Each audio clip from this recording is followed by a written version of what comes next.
That was completely unacceptable. You broke the rules, and you know it! Don't stand there and pretend you didn't. You know that sound, that specific, dry crack of a high-velocity round splitting the air, followed by the heavy thud of lead hitting paper and sand? To most people, it's just noise, maybe a little terrifying.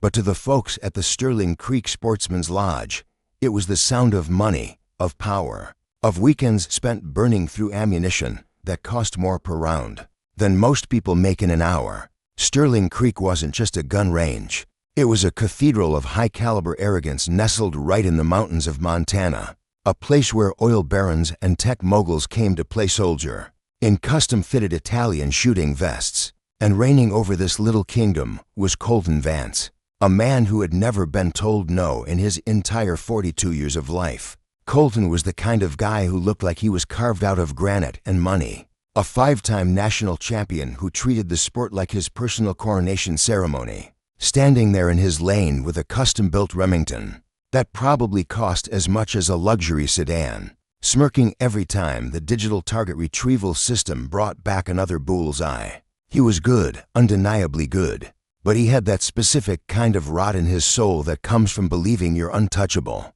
that barrier between the elite and the rest of the world that feels like a 10-foot concrete wall. Now, if you've ever walked into a room where you knew you didn't belong, where the air itself felt thin and judgmental, then you know exactly how Sarah Jenkins felt that Tuesday morning. She stood in the polished mahogany lobby of Sterling Creek, clutching a purse that had seen better days, wearing a pair of faded department store jeans and a navy blue cardigan that was starting to pill at the elbows.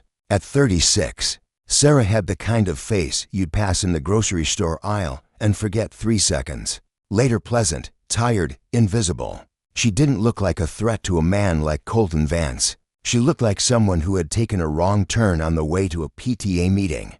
The receptionist, a girl named Tiffany who looked like she'd been airbrushed into existence, barely looked up from her tablet, her eyes flickering over Sarah's sensible sneakers with a boredom that bordered on professional.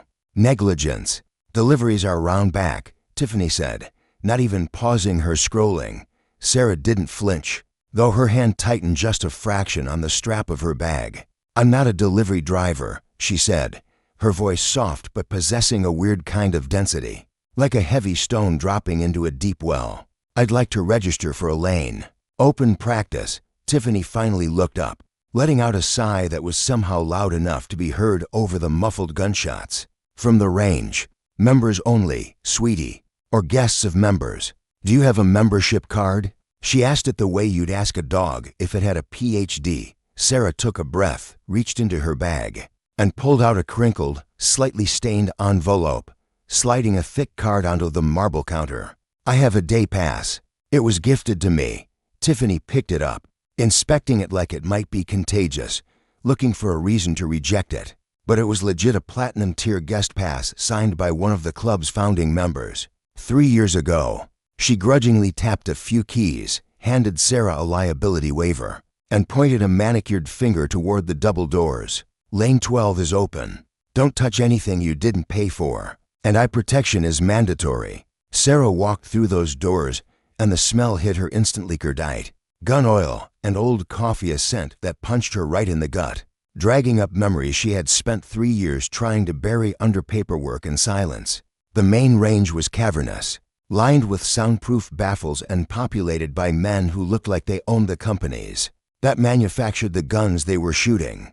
Colton Vance was at lane 5, holding court with a group of sycophants who laughed too hard at his jokes. He had just finished a rapid-fire sequence, drilling out the center of a silhouette target at 50 yards, and he was reloading his custom piece when he spotted Sarah walking toward the budget lanes. At the far end, it was like a lion spotting a gazelle with a limp. "Well, look at this," Colton drawled, his voice booming over the ambient noise. "Looks like the housekeeping staff got lost. Hey, honey, the break room is near the exit." His buddies erupted in laughter. The sound sharp and cruel, Sarah kept walking, her eyes fixed on the rubberized floor mats. She found lane 12, set her purse down on the bench, and stood there for a long moment, just breathing, trying to quiet the noise in her head that sounded a lot like a folded flag. being pressed into her chest. She unzipped her bag and pulled out a cloth-wrapped bundle. It wasn't a fancy pelican case. It was just an oil-stained rag. She unfolded it to reveal a pistol that looked like it had been through a war, because it had. It was a standard issue Sig Sauer P-6, the finish worn down to bare metal on the slide, the grip tape peeling slightly at the edges. It was a tool, ugly inefficient. Colton, never one to let an audience get bored, wandered over, spinning his expensive ear protection around his finger. "Hey, I'm talking to you, Walmart," he said, leaning against the partition of her lane, invading her space with the casual arrogance of a man who owns the room. "That's a cute antique. You sure it's not gonna blow up in your hand? This is a range for serious shooters, not whatever this is." Sarah finally looked at him. Her eyes were hazel, flecked with gray, and they didn't look scared. They looked tired. "I'm just here to practice," she said. "Practice?" Colton laughed, looking back at his friends. "Practice for what? The apocalypse? Tell you what, I'm feeling generous. I've got 10 grand in my pocket that says you can't even hit the paper at 50 yards. With that piece of junk, the air in the room changed. The other shooters stopped firing, sensing the shift from casual bullying to actual spectacle. The club manager, a woman named Elena who used to shoot competitive skeet, started walking over, looking worried. "Mr. Vance, let's not harass the guests," she warned gently. Terrified of losing his membership dues. "Stay out of it, Elena," Colton snapped, not looking away from Sarah. "It's a friendly wager. 10 grand. You hit the bullseye, I pay. You miss, you pack up your trash and you leave, and you don't ever come back to my club. Deal?" Sarah looked down at her left hand. There was a simple gold band there, loose on her finger, twisting it unconsciously. She was remembering a voice, deep and gravelly, telling her front sight, "Press, don't pull. The trigger is a surprise, Sarah. Let it surprise you." She looked back up at Colton. "I don't have $10,000, she said quietly. "Then you leave," Colton sneered. "That's the bet. Your dignity against my money. Unless you know you can't make the shot." Something hardened in Sarah's face. It wasn't anger. Anger is hot and messy. This was cold. It was the kind of stillness you see in a frozen lake before the ice cracks. "Okay," she said. "Deal."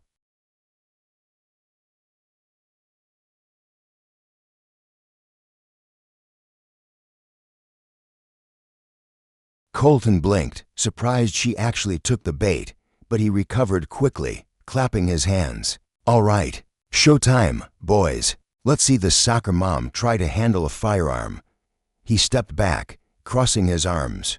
A smirk plastered on his face that was begging to be wiped off. Sarah didn't rush. She put on her ears and glasses. She picked up the cig, and that's when the room should have noticed. They should have noticed that she didn't hold it like a novice. She didn't cup the bottom of the magazine or lean back away from the recoil. She stepped into the stance, her feet shoulder-width apart, knees slightly bent, body weight forward. She gripped the weapon high on the backstrap, her thumbs forward, locking her wrists. It was textbook. It was mechanical. It was the muscle memory of 1,000 hours spent in the mud and rain, listening to a man who was arguably the deadliest human being the Navy had ever produced. 3 years ago, Sarah had stood in the rain at Arlington, watching a caisson roll by. Her husband, Sergeant Major Elias Jenkins, hadn't died in a glorious firefight. He'd died in a helicopter crash during a training exercise, or that was the official line. Elias was a ghost. That was his call sign. He was a sniper with Delta Force, a man who could hit a target from a mile away in high wind. But to Sarah, he was just Elias, the guy who liked blueberry pancakes and had nightmares that made him thrash in his sleep. When he was home, to bond, to bridge the gap between his violence and her normalcy. He taught her to shoot. He didn't just teach her to aim. He taught her the philosophy of the shot. "The bullet doesn't care about your feelings, Sarah," he would say, his hands guiding hers. "It only cares about physics. You are the stable platform. You are the stone." She hadn't touched the gun since the funeral. But now, with this loudmouth breathing down her neck, the ghost of Elias was right there, whispering in her ear. "Breathe, extend, pause." Sarah racked the slide. She took a breath, let half of it out, and held it. The world narrowed down to the front sight post. The noise of the club, Colton's snickering, the smell of money, it all faded into a gray blur. There was only the target. Crack. The shot was clean.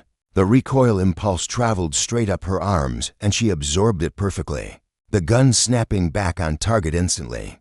The target carrier whirred to life, bringing the paper back to the line. Colton was already chuckling, ready to make a joke about missing the barn. But as the target stopped, the laughter died in his throat. Dead center. A perfect perforation of the X-ring. The silence was absolute. It was heavy, thicker than the air had been a moment ago. Colton stared at the paper, then at Sarah, then back at the paper. Fluke, he muttered, his face turning a blotchy red. That's beginner's luck. The sights are off. You got lucky, Elena. The manager stepped forward, her eyebrows raised. That was a hell of a shot, Mum, she said, genuine respect creeping into her voice. Mr. Vance, I believe you owe the lady. Colton looked like he'd swallowed a lemon. He reached into his jacket, pulled out a checkbook, and scribbled furiously. He ripped the check out and slammed it on the counter. Fine. There, you got your gas money. Now get out. Sarah looked at the check. She didn't pick it up. We're not done, she said. The softness was gone from her voice. You said beginner's luck. You want to prove it. Colton's eyes narrowed. What are you talking about?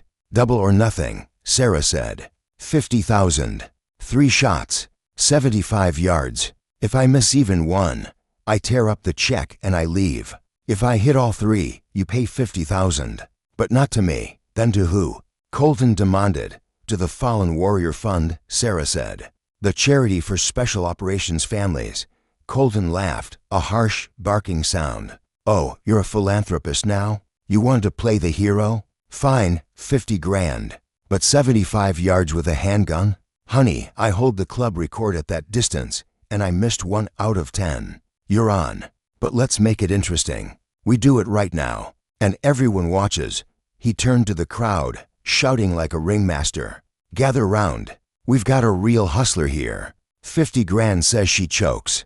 As Sarah reloaded her magazine, her hands trembling just slightly until she locked them onto the gun. She realized what she had done. She had stepped out of the shadows. She wasn't just Sarah the accountant anymore. She was Elias's wife, and she was about to go to war. What she didn't know was that Colton Vance wasn't just an arrogant loudmouth. He was a man who protected his reputation with the same ruthlessness he applied to his business. And he was already texting his assistant to find out exactly who this woman was. And when he found out, he wasn't going to play fair. While the crowd gathered, buzzing with the excitement of a high-stakes train wreck, a man in the back row, wearing a faded ball cap and a jacket that looked like it had seen the Hindu Kush Mountains up close, leaned against the wall.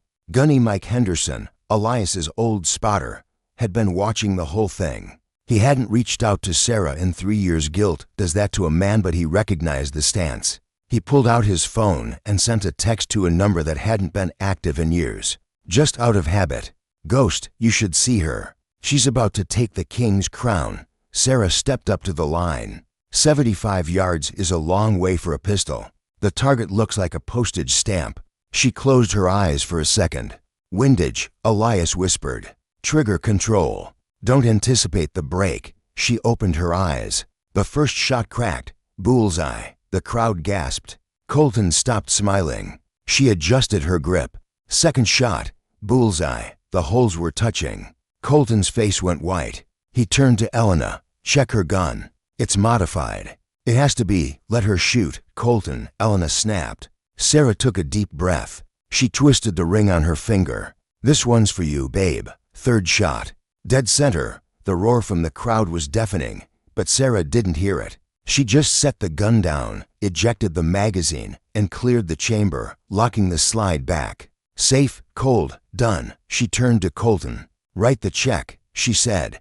But Colton wasn't writing anything. He was looking at his phone, reading a message his investigator had just sent him. His expression shifted from embarrassment to a dark, ugly sneer. No, he said, loud enough for everyone to hear. I'm not paying a dime. Because you're a fraud. He stepped into her personal space, looming over her. I know who you are, Sarah Jenkins. Or should I say, Miller. You're the widow of that Delta sniper, aren't you? This isn't talent. This is a hustle. You came in here pretending to be a nobody, using military training to hustle honest members. It's a scam, and I don't pay scammers." He turned to the crowd. "She's a ringer. Her husband was a Tier 1 operator. She's been trained by the best in the world, and she came here to rob us." The crowd murmured. The narrative was shifting. Colton was spinning it, turning her victory into a deception. Sarah felt her face flush hot. "I didn't lie," she said, her voice shaking with rage. "You never asked. You judged. It doesn't matter." Colton spat. "You want to prove you're better than me? You want to humiliate me in my house? Fine, 1 week. A real competition. Not just 3 lucky shots with a pistol you've memorized. 10 stations. 10 different. The week leading up to the showdown felt less like preparation for a sporting event, and more like the quiet, suffocating build-up to a storm. Sarah took a leave of absence from her accounting job, citing a family emergency, which wasn't a lie. She was fighting for the only family legacy she had left. She spent her days at a public range on the outskirts of town, a dusty, gravel pit kind of place that smelled of pine sap and spent brass. It was worlds away from the luxury of Sterling Creek, but it was honest. She practiced until her hands blistered and her shoulder turned black and blue from recoil, running through drills she remembered from Elias's journals. But doubts were creeping in. She knew handguns. She knew basic carbines. But Colton had specified a multidiscipline gauntlet: trap shooting, tactical shotguns, and the terrifying finale: extreme long-range precision. On Wednesday, she was struggling with a borrowed bolt-action rifle, her shots drifting wide left, frustration mounting until she wanted to scream. That's when a shadow fell across her shooting mat. She looked up to see a bear of a man, bearded, wearing a faded ball cap, holding a coffee cup in one hand and a notebook in the other. "You're jerking the trigger." The man grumbled, his voice like rocks tumbling in a dryer. "And your cheek weld is inconsistent. Elias would have made you run laps for that." Sarah froze. She knew that voice, even though she hadn't heard it since the funeral. Gunny Mike Henderson nodded, taking a sip of his coffee. "Morning, Sarah. Heard you picked a fight with the King of Aspen." "He picked it," Sarah said, sitting up, wiping sweat from her forehead. "I just didn't back down." "Yeah, well, that's the Miller way," Mike said. He dropped a heavy duffel bag on the bench. "Colton Vance is a bully, but he's a world-class shooter. He's got resources you don't. He's got custom ballistics tables, wind coaches, and guns that cost more than my truck. You've got guts, but guts don't read wind." He unzipped the bag. Inside was a treasure trove of tactical gear spotting scopes, data books, and a worn, leather-bound journal.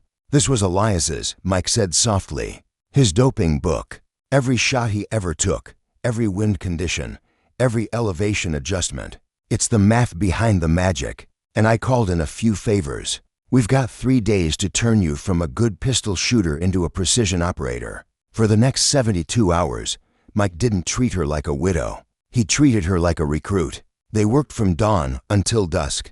He taught her how to read mirage, the heat waves rising off the ground that tell you what the wind is doing downrange. He taught her how to manage the recoil of a 12 gauge so it didn't knock her off balance. He drilled the mechanics of the bolt-action rifle until her hands moved like liquid. "Slow is smooth, smooth is fast," he chanted, the mantra of the Special Forces.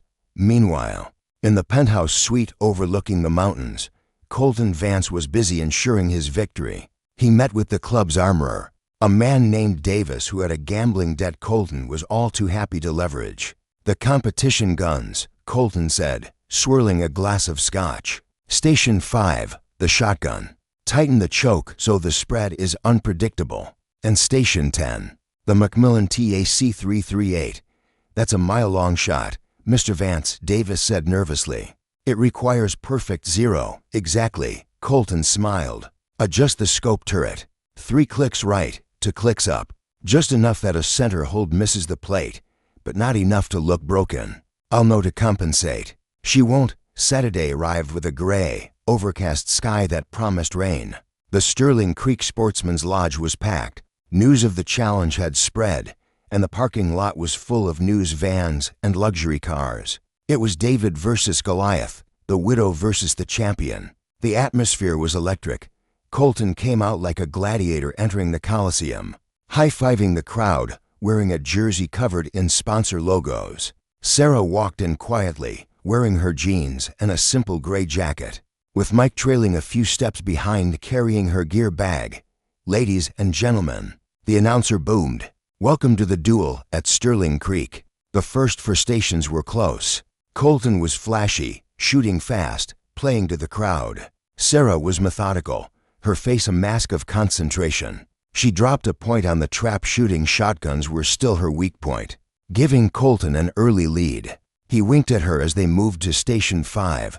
"Give up yet, sweetheart? No shame in second place." Sarah didn't answer. She just focused on her breathing. In, out, pause. By Station 8, the tactical carbine course, Sarah clawed back the lead. Her movement was efficient, wasting no energy. The crowd started to turn. They love an underdog, and Sarah's quiet intensity was magnetic. Colton felt the shift. He started shooting harder, taking risks, his arrogance fraying at the edges. They arrived at the final station tied. Station 10, the long range, a steel target, 18 inches wide, set at 1,500 yards, almost a mile away. The weapon was the Macmillan TAC-338, a beast of a rifle. They would take turns, 5 shots each. Highest hit count wins. Colton went first. He settled behind the rifle, checked the wind flags. He knew the fix was in. He knew he had to aim low and left to hit center because of the sabotaged scope. He smirked. Boom. The rifle roared. Clang. Hit. Boom. Clang. Hit. He went for 5, missing one when a gust of wind caught him off guard. He stood up, beaming. 4 hits at a mile. Beat that, housewife. Sarah lay down behind the rifle. It was huge, cold, and intimidating. She adjusted the bipod. She looked through the scope. The crosshairs settled on the white steel plate a mile away. Mike leaned in close, whispering, "Wind is full value from the left, 10 miles an hour. Dial your elevation." Sarah reached for the turret. She consulted Elias's notebook, the pages worn and stained. She calculated the drop. She reached up to dial the scope, and she hesitated. She saw the scratch marks on the adjustment knob. Tiny, fresh scratches where someone had tampered with the zero. She looked at Mike. He saw it too. "It's been messed with," he whispered. "We don't know the zero. You're shooting blind." Sarah looked at Colton. He was grinning, chatting with the club president. He knew. She closed her eyes. She remembered a day in the backyard with Elias. He had handed her a rifle with broken sights. "Equipment fails, Sarah. The enemy doesn't care. If you can't trust the glass, trust the splash. Spot for me, Mike," she said. "I'm sending a sighter." "You only have 5 rounds," Mike hissed. "If you waste one, you can't win. I need to see where it hits," she said. She aimed dead center. She ignored the wind. She squeezed the trigger. Boom. The bullet flew for nearly 3 seconds. Dirt kicked up high and to the right of the target. "Impact high right," Mike called out. 3 moa right, to moa high. The crowd groaned. "A miss," Colton laughed. 1 down. 4 to go. Sarah didn't panic. Now she knew. The scope was rigged to shoot high right. To hit the center, she had to aim low left, into the empty grass, trusting the math, trusting the bullet to curve back into the steel. It was called Kentucky windage, but at this distance, it was insanity. She racked the bolt. She shifted her aim, pointing the crosshairs at a nondescript patch of dirt way off the target. It felt wrong. It felt like failure. But the ghost was whispering, "Trust the math." Boom. 3 seconds of silence. Clang. The sound of the bullet hitting steel rang out across the valley. The crowd gasped. "Impact." The range officer shouted. Sarah racked the bolt again. The wind picked up. She adjusted her point of aim further left. Boom. Clang. To hits. Colton stopped laughing. He walked over to the armorer, whispering furiously, "You said it was impossible." 3rd shot. Clang. 4th shot. Clang. It all came down to the last round. She had to hit it to tie, but because she had wasted the first shot as a sighter, a hit would technically be a draw. But in the eyes of the crowd, hitting 4 in a row with a rigged scope would be legendary. Sarah took a deep breath. She twisted her ring. She didn't aim at the dirt this time. She adjusted the scope itself, reversing the sabotage based on her first shot's error. She dialed it in. She put the crosshairs dead center on the steel. Boom. The pause lasted forever. Clang. The crowd erupted. It was pandemonium. Sarah stood up, her knees shaking. Mike grabbed her in a bear hug, lifting her off the ground. Colton stormed over, his face purple. A tie, it's a tie. I still win on technicality because I hit for first. Rebecca, the club manager who had stood by silently for years watching Colton bully people, stepped forward holding a tablet. She walked up to the microphone. "Actually, Mr. Vance," she said, her voice shaking but determined. "There's no tie." She tapped the screen, projecting a video onto the main scoreboard. It was security footage from the armory, timestamped 6 a.m. that morning. It showed Colton and the armorer laughing as they adjusted the scope on the Macmillan rifle. The silence that fell over the range was absolute.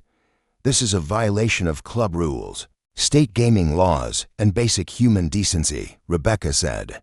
"Mr. Vance, you are disqualified. Sarah Miller wins by default, and the police are on their way to discuss the fraud." Colton looked at the screen, then at the crowd. The adoration he lived for had turned to disgust. He looked at Sarah. She wasn't gloating. She wasn't smiling. She just looked at him with a pity that hurt more than hatred. "You didn't need to cheat," she said softly, only for him to hear. "You're a great shooter, but you're a small man." Colton was escorted off the property by the very security team he used to command. He didn't say a word. The fallout was swift. Colton was bah.